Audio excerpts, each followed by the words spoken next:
And away we go. It is the Nightcap, brought to you by Hail Mary Sports Bar right here on BearcatJournal.com. Go see our good friends at Hail Mary's. They're located in Cheviot on Harrison Avenue, so they're in the Dora district. You can go from bar to bar with your drinks, but why would you do that? Just hang out at Hail Mary's. 27 TVs, 9-screen video wall. They have the DirecTV sports package, so they stream all the games, and Cincinnati sports will always be on that 9-screen video wall. Go watch the Reds. And have a cold beverage. They have brand new draft lines, brand new walk-in cooler, and you can get your Cincy Light in an ice cold 32.8 degree frosted glass. This sucks. I hate doing this, but we'll lead off with the bad news. Got word this morning, pretty early, that true freshman offensive lineman Jeremiah Kelly from Avon passed away in his sleep. They found him early this morning. I guess I don't want to get too into details because it's, respect for the family, but it sounds like he didn't show up for workouts. They went and checked on him and he was gone. And it sucks. I heard from a lot of people today that this is a guy that had only been in the program since January, and already everybody loved him. Big, if you saw the pictures today, infectious smile, great personality. I talked to Gavin Gerhardt's dad, and Gavin was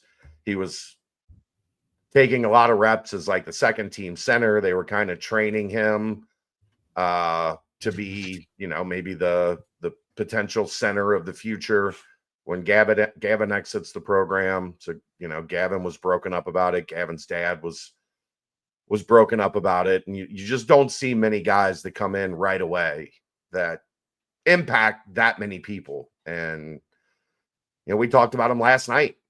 And so we had a question in the mailbag about the freshman class. And he was maybe the guy that had impressed us the most in the spring, because you don't see offensive linemen come in and jump right in like they had been here for a long time. And he definitely did that. And it sucks. It sucks that he's gone. It sucks that, I think the kid had a chance to be an outstanding football player at UC.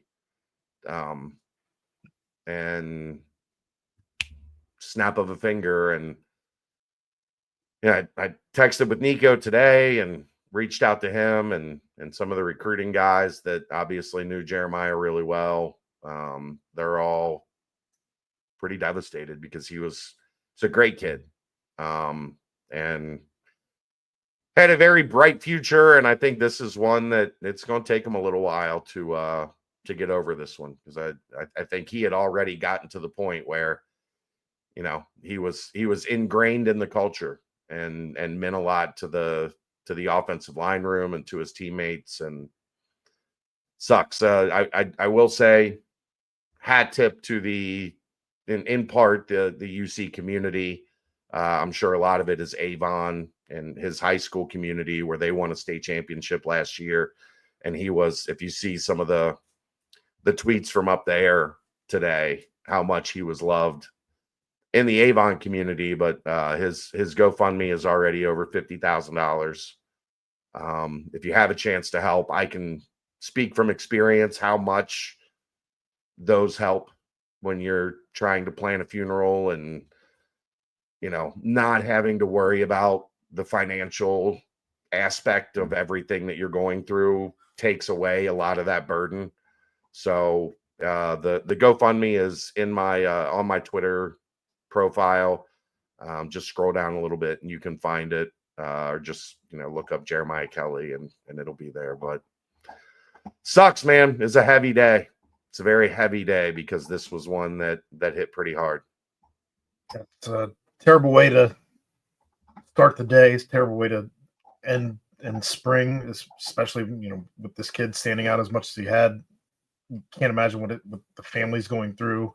Yeah. Teammates, we saw some of the teammates tweeting stuff out, and it's devastating for anybody who knew him. It's just awful. I don't know that I can add much more to what you've already said. Ugh. Sucks. It sucks. Yeah. Sucks because you see a kid that has that kind of personality that people are drawn to. And in football, not football, whatever it is, that kid was going to be wildly successful in life. And blink of an eye and it's gone. Sucks. We do have we'll move on with the show. We'll move Aaron over here and talk about some NCAA crap. It hits a little bit different, but there was one other bit of news tonight, and that was Cincinnati landing Monmouth defensive lineman Isaiah Rogers.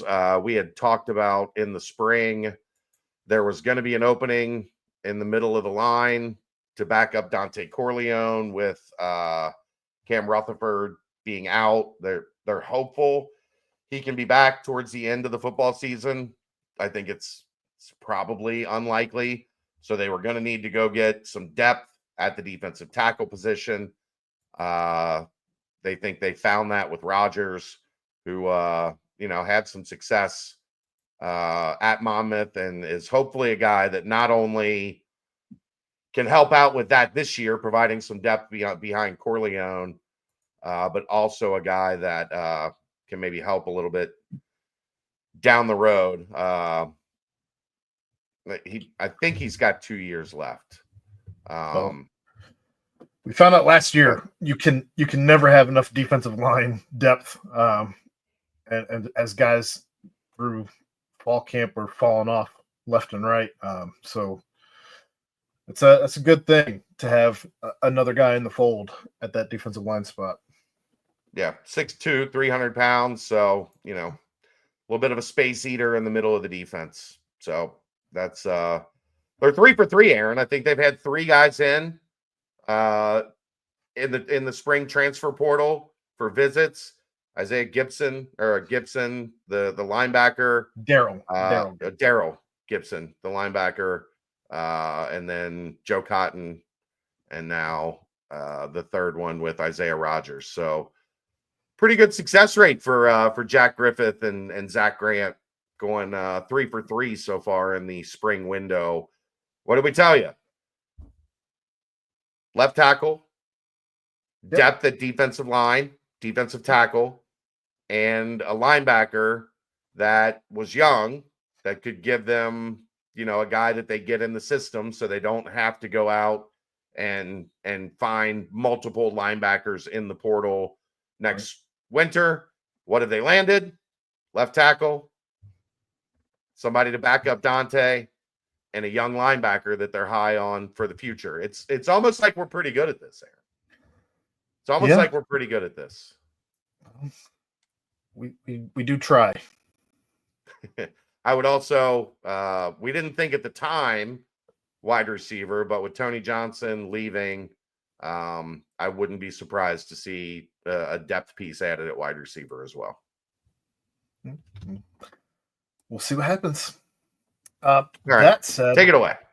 I'm trying to lighten the mood here. Yeah, I know.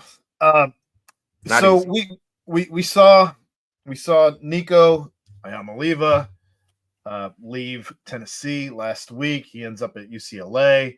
Then his brother Madden Iamaleava joins him in UCLA, leaving Arkansas.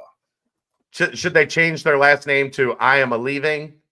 I mean, the joke's been beaten into the ground. I was trying to avoid it. I'm trying to lighten the mood, Aaron. I think people are still mad about my rock jokes last week with Josh Reed. So I'm just saying, my best friend texted me and said that was pretty awful. I'm like, I was trying to find more. But what you're running into right now is teams they're signing these guys to NIL deals and planning to have these guys on the team. Now what you're running into is essentially breach of contract because players are signing these contracts that are largely at this point not being enforced when they do leave these teams. They can't many be. Teams. Well, and that's where teams are struggling. And so You have the commissioners meeting right now. They are there Tuesday through Thursday in Nashville. And in regards to this whole situation, this comes via Ben Portnoy, who is a college sports reporter for the Sports Business Journal. He said SEC Commissioner Greg Sankey spoke at the World Congress of Sports on Tuesday in Nashville. One question that came up: how can schools, among other things, enforce contracts amid this transitional period? Certainly relevant considering the Madden I Am Aliva news today.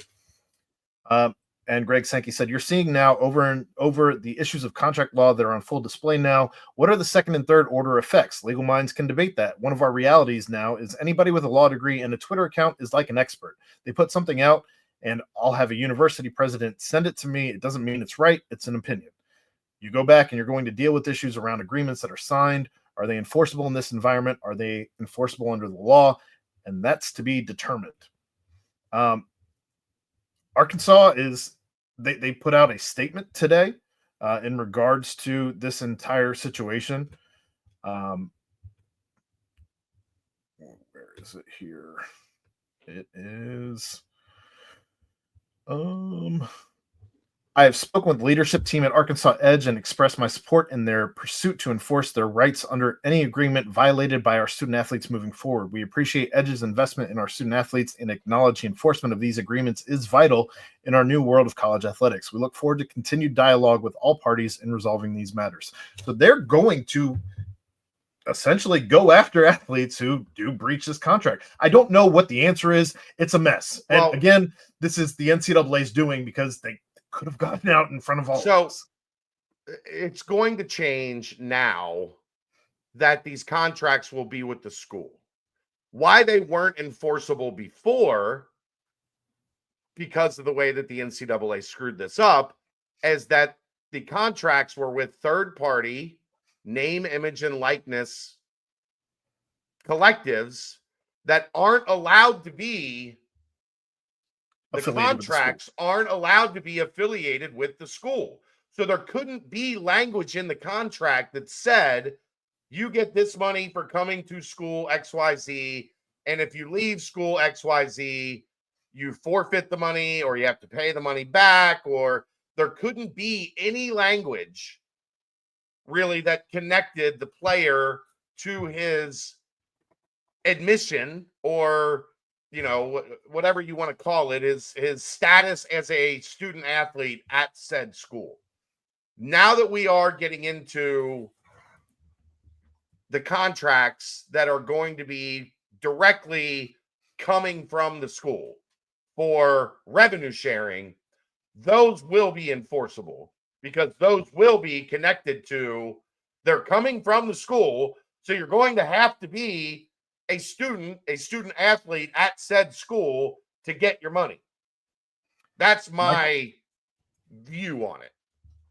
My question, though, is especially for a quarterback for a team, their money, while tied into this rev share, is going to be largely, I would assume, coming from the collective still, not necessarily from the school, right? Because you're going to be, I would imagine you're going to be getting what you're. Right now, yes. But if the House case goes through and they are able to pull off this real NIL where you only get NIL deals for doing actual endorsements, or we'll see if it holds up in court. It's going to be challenged. But right now, yes, most of the money the big money that's being shelled out is coming from collectives. But moving forward, the majority of this money is going to be coming from rev share. So that will give them some protection.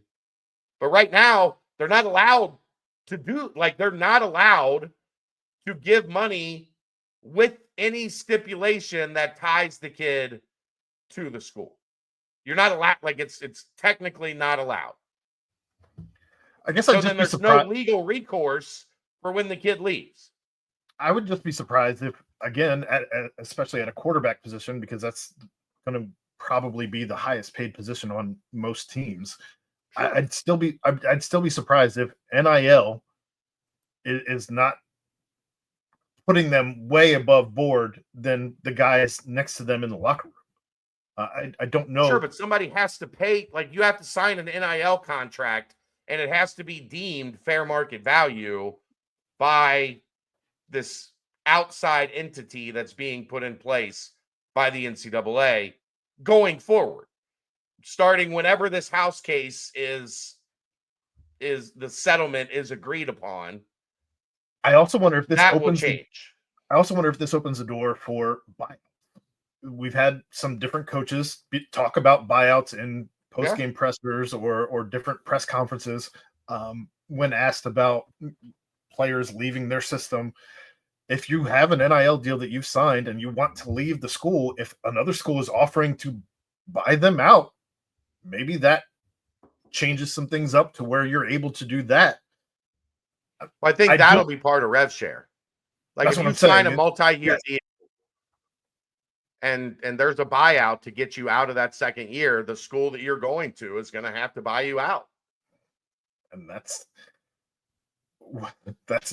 I would have never expected anything like that. I wonder if we're like, what I think would be so interesting, and I don't think this will happen. It's just like the one part of the European football model or the football model, soccer model around the world is loaning players. So like, you take in a freshman quarterback, right? A really talented freshman quarterback that you know is probably not going to play for you his freshman year. So that, like, you loan him to a MAC team, and he goes to that MAC team and plays as the freshman, and then the 1 year loan ends and he comes back to you as a sophomore with 10 starts under his belt, and you actually get an idea of like what type of player he is, and you get some relief on the contract, the multi-year contract that you give the kid to come be your quarterback, and now he's got experience. Like, stuff like that I think would be fast. And if you're a MAC team, you would do that, right? Like, a 4-star quarterback to come be your quarterback for a year. I don't know how you can do that. I don't even know how you could do buyouts. They're not employees of the university. But they aren't. You can do it because there's contracts. Like, you can make whatever a part of the contract if it's agreed upon by the player has to agree and sign the contract, Aaron. It just seems that it just continues to inch ever closer. Slope. Correct. Yeah. It's inching ever closer to them being employees, needing to have the. But we'll see if this happens with Congress. But Congress is working at least more than they ever have to, once this settlement gets ratified, to making it like a congressional bill or whatever to ensure that the NCAA doesn't have to make them employees. If that happens, then there's probably never going to be collective bargaining, and this will continue to be a shit show from now until the end of time, because there's no protection for the workforce. Unless you can somehow, some way get a holdout by the players. Of course players are going to hold out. Of course they are. I mean a lockout, like a strike. Yes. Strike. It would be, well, you only strike if you have a union. Well, that would lead to collective bargaining. Maybe. We'll see. That's going to wrap it up. We'll see you tomorrow night for the BCJ pod. This is the Nightcap, brought to you by Hail Mary Sports Bar, right here on BearcatJournal.com. See ya!